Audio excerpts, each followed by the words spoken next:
Digital transformation, to me, it's a buzzword for many people. It's Yeah, yeah, confusing for others. yeah. Um, but it's a discussion that clients have to stay competitive Mhm. and to keep up with the market.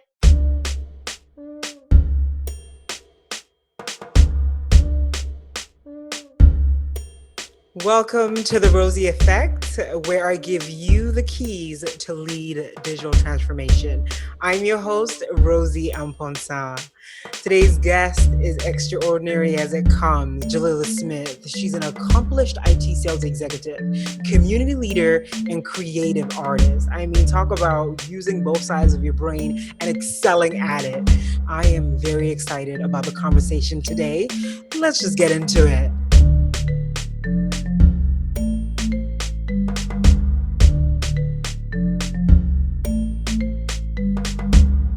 Good afternoon, Jalila. Thank you so much for making time to chat with us here at the Rozy Effect.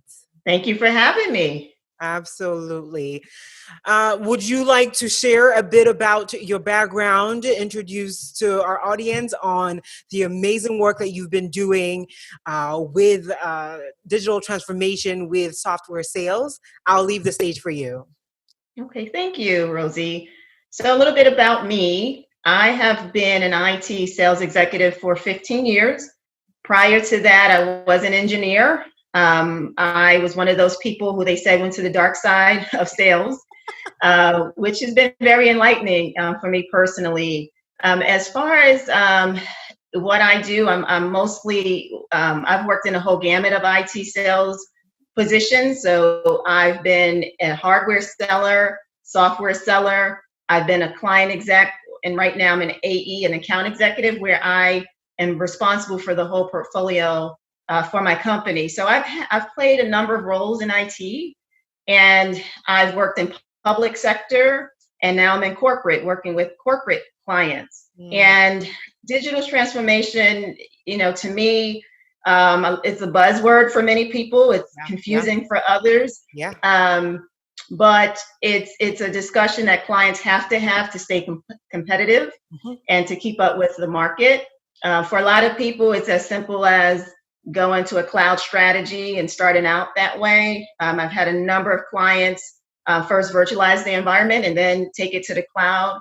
And they are doing that so that they can serve their clients even better, for my corporate clients. So Mhm, mhm. it's a big discussion, but I see it as not only technology, but I see it as cultural, that you need leadership that's also looking at that and Yeah.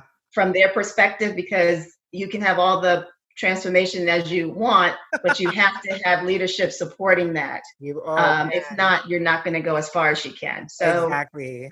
This yeah. is going to be a good conversation. What would you say that is a unique strategy that you've implemented that did surprisingly well when it comes to, being able to deliver for the customer? Okay. A lot of it comes from my experiences. So, for example, when I was working in public sector, I was able to see, a lot of our clients were even in the area of Medicaid, and I worked from that point of view. And I was able to see both sides of that, as not only somebody who's selling technology, but somebody on the other side, where growing up, I was able to actually be a part of that world of needing Mm, aid and that mm, sort of thing. mhm. And so I've sold. I remember selling into that space, into the Medicaid space, and being able to help a client see the different needs that they might not have saw if they didn't have that type of experience. So as far as one of the solutions that I sold in my public sector clients, I was able to bring just some of who I am, because a lot of people may not have had that experience Mhm, mhm. of needing, that type of aid from our government and that sort of thing. And I experienced some of that growing up. So when I was selling these solutions to clients, I was able to think about the end user in that space, and I've Exactly. been very successful and doing that. And Yeah.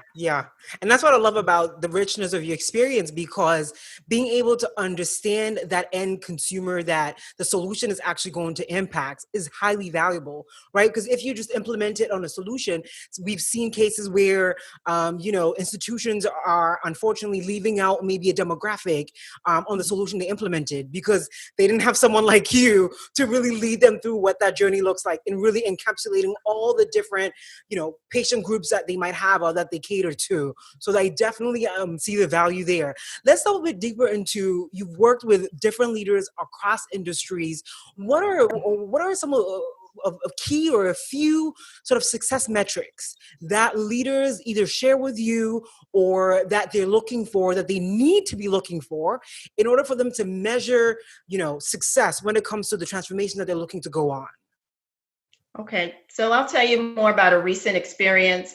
I had a client where the IT department was heavily engaged from a maintenance perspective, and they wanted IT to get out of that bucket of being a maintaining type of organization to be more of an innovative type of organization. So a lot of their measurements is, how can we do new things? How can we use IT to do new things Yeah. instead of just maintaining and that sort of thing? Because as we all know, we can use technology to be innovative. And to do that, it's a challenge because a lot of times your IT staff is so focused on one task, and is being able to free them up so that they can focus on those innovative type of things. Mm-hmm. But that's been a big metric for some of my clients, is to become more innovative. That's a big thing. Saving money, that's common in IT, but a lot of times the ROI message resonates because they understand that in order for us to get to the next level, we have to make an investment. So there's been time to the contrary where clients will actually spend more money and invest in my solution because they see the savings down the road. But I would say the biggest thing is just becoming more innovative with IT. That's a huge message. Yeah, Yes. I'm so glad you touched on that, because it really goes into the value of people and being able to sort of understand, have visibility into it, and really get a sense of what that transformation will look like. Taking legacy systems or individuals that are working with legacy systems now to the modern digital way, right? So give me a bit of an insight as to what leadership needs to be looking for when it's about getting visibility into their people. So that, IT scenario that you were able to take charge and lead with them, give me a bit of insight as to what other leaders that are looking to embark on this journey need to be thinking about. How do I, upskill my current state of people? How do I, impact that culture within them to be able to get them from where they are to where we need them to be when it comes to, delivering that value for the business? That's a great question. The culture is a big deal. And so a lot of it is examining where they are, examining their culture, being able to understand the strengths of their staff. When I was working with one client, they actually had staff that was aging out, and they didn't have as many people running their IT shop. And because of that, they had to look at solutions that can help them to not have to rely on those staff as much. And so how can we bring solutions to these companies that will help them to be more agile and innovative, even if they don't have the expertise? And so I think companies need to examine the strengths that they have, invest in the people that they might need. But if they don't have that, how can we partner with them to help them get to where they need? So a lot of it is our consulting. A lot of it is even us maintaining sometimes for clients. If they don't have the staff, we as an IT organization can take over that and help them. But it's talking about not just the technology, it's talking about the people and the culture as well. And, we've all witnessed how COVID-19 really exposed vulnerabilities into our business, our operations, and especially within our communities, right? Now, I definitely believe there's a unique opportunity here when it comes to leaders looking to rebuild their teams, rebuild the infrastructure to bring value to that end consumer. How can leaders integrate diversity, right? And actually shift from the conversation of diversity and inclusion to implementation and impact to the business when it comes to digital transformation? And what does that look like? What does that value to an organization to take advantage of this? Yes, yes. It's actually proven, it's actually studied that when you have a more diverse group, you're going to get a better product. And, just like when you asked me, what do I bring to the organization? I bring something unique than if you compare me to somebody else who's coming from another side of the world or just from another ethnicity. So it's proven that you will get another product because you would have different mindsets coming into that to create something for your end user. Yeah. And then you have end users now, you have clients that are all across the globe. So from that point of view, the clients also benefit because they're becoming more diverse themselves. Mm-hmm. Mm-hmm. And even from a client point of view, I've heard clients say they do not want to do business with the company that's not diverse. So it's all around good business from a product perspective, a solution perspective, but it's also a good business model because our clients are the ones that buy our products. And if they're saying this is important to them, we need to listen to that as well. Yeah. Oh, you hit the nail right on. And it's definitely quite a time to witness all that is changing around us, and hopefully that the very needed topic is shifted from that conversation to implementation and application. So I'm glad that you're experiencing even what customers are asking for, and how valuable it is to actually take this implementation of diversity and inclusion, putting it into your product, putting it into sales efforts, and allowing the customer to have that successful digital transformation. Let's delve a bit deeper into what tech leaders. What would you say is a huge drawback for them, or a huge challenge for them when you approach them? You've been in the industry, you're well versed in it. You come from both a business expertise side of things and a technical side of things. What are some of the key drawbacks that you notice that business leaders are faced with, or that becomes a proposition for you that you kind of have to then either peel back the curtain or take down the bricks for them to see the vision that you're looking to present to them? What I experience personally is there's so many options. So, I mean, they can do it in the cloud. They can keep it on-prem. They can do hybrid. They can do my company. They can do another company. So it's so many different ways for them to get to where they believe they want to get to, if it's being that innovator. Mm-hmm. So as an account executive, I would say for them, it's being able to trust who they're dealing with and filter out who has what they need. I mean, as a sales executive, I'm trying to figure that out as well. Yeah. But I'll tell you, when I meet new clients, that's one of the most challenging things. Is I know that I have something that's going to be beneficial to them, but from their point of view, they have, I don't know, times 20 of other folks telling them was beneficial for them. So from their point of view, it's some of it is taking a risk as far as which direction they're going to go. It's doing a lot of research. For them, it is understanding their competitors and what their competitors are doing as well. But for them, it's understanding the different options that they have and what's going to be the best one to get them there. Sometimes cost is a challenge, so they're trying to get to another level, but they're constrained by cost and budgets and things of that nature. So I've experienced a gamut of things in my career with IT leaders. And especially with, the impact of COVID-19, how are leaders able to mitigate some of these key challenges that you mentioned? Right.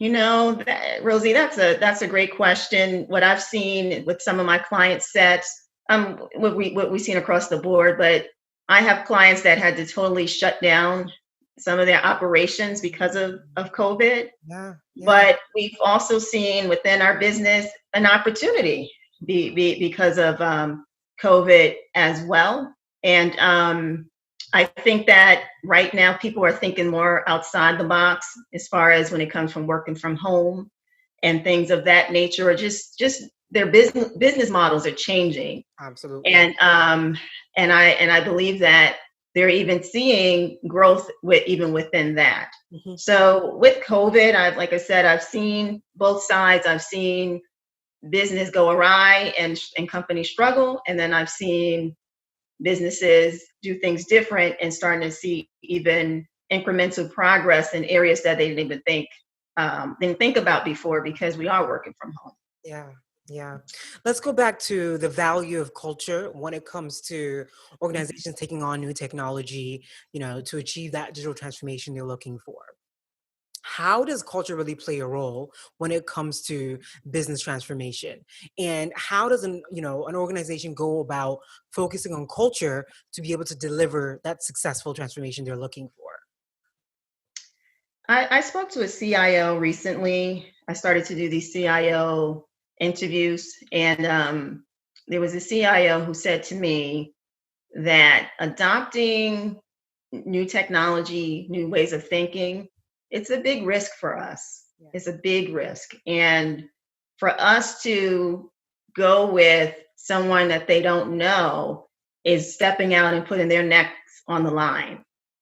I believe that the culture should be one where they should be able to take risk. I mean, calculated risk, but they should be able to take risk, and it should push them to look at new ideas and new ways of doing things instead of sticking with status quo and playing it safe, so to speak. So there's a balance. I get that. I get that a CIO needs to trust and all of that, but there needs to also be that spirit of we need technology to better our company, and we're willing to learn more, but take that risk. To And do it. I've seen some have that culture very deeply, and then I've seen some have not, and things are just steady state, and they're not achieving those gains. So exactly. And there I saw a lot of sayings recently about COVID that says, if you don't change, COVID will change for you in Mhm. regards to your business. So this Yes. is definitely not the time for business leaders, CIOs to stay stagnant. And that's the beauty about identifying a business case within their business, and applying a solution to it to see what that end result looks like, and then the deployment can happen to impact it. But you are Yes. spot on when you talk about your experiences with the value of having agile, people within your organization, and how that really impacts the culture for individuals to really take ownership, be leaders in driving that change that the business is looking for. Yep. We've talked about, an agile workflow and the impact of that. We've talked about, obviously, the innovation and bringing in new technology and being nimble to do that. How will then a CIO, right, with some of the pain points that you mentioned, how do they go from where they are in that stagnation and go to that level of agility that is needed for that transformation, that level of innovation, even utilizing design thinking, being able to create that culture that allows for new solutions that you're bringing to them to thrive within that space? Yeah.